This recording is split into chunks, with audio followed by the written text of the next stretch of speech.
The next comes to us from John B. And John says, good, solid, fair analysis. Would love it, Hondo, if in addition to your admission of estimating 22 Raiders, if you would give us a lesson or maybe an insight from that and how fans like me can think about the state of the Raiders in 2023 and beyond. That's a great question. I'm going to answer part of it because our third question answers the other part. There are several things, and by the way, what he's referencing is I've been very open. This is my fourth season covering the Raiders, and my first two I nailed it. I give you what I think the floor has to be for a successful season, and what I think the ceiling is. First 2 years I nailed it. This year, for this season to be considered successful, in my opinion, the floor is a 7, and I think max wins on this team is a 9. But I missed it last year.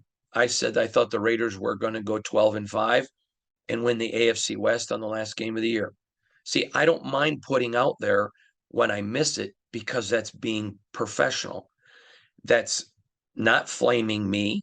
That's reminding you that I know I made a mistake, and you as the reader and the viewer and the listener deserves to understand that I'm not God at this. I'm just telling you that my track record over several decades of predicting the teams that I cover is extremely well. Last year was terrible. It's okay. I'm not mad about that. I'm not embarrassed.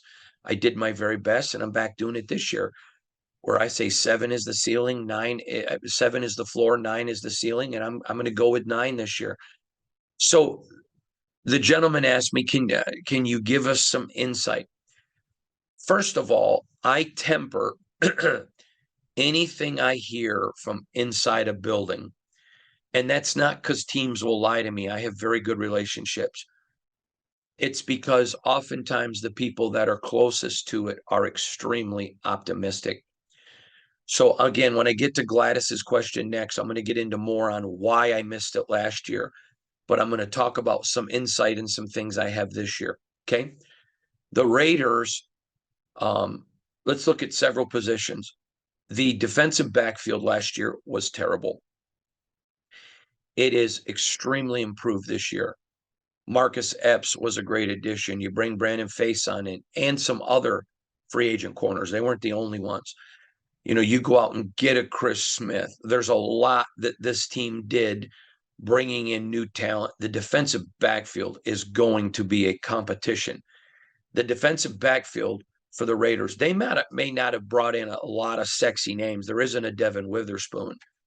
But I'm going to tell you, around the National Football League, Marcus Epps is extremely respected. That's a guy that had an opportunity to go to a lot of places.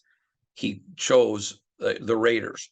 I don't think he's getting enough press. I don't think he's getting enough discussion. But I think Chris Smith was a great underrated draft pick. I think Jacorian Bennett, a great underrated draft pick. Brandon Facyson, and there are some other guys as well. So again, I think there's an upgrade there defensively. Defensive line, you had Byron Young, who I think is an upgrade. He's going to bring pressure immediately. You go out and get a Silvera. I'm going to get to him in a minute. I think he'll make the team. So I think he'll be better. I think that you go and you added a Tyree Wilson. I think you look at some other defensive players that have been added along the line.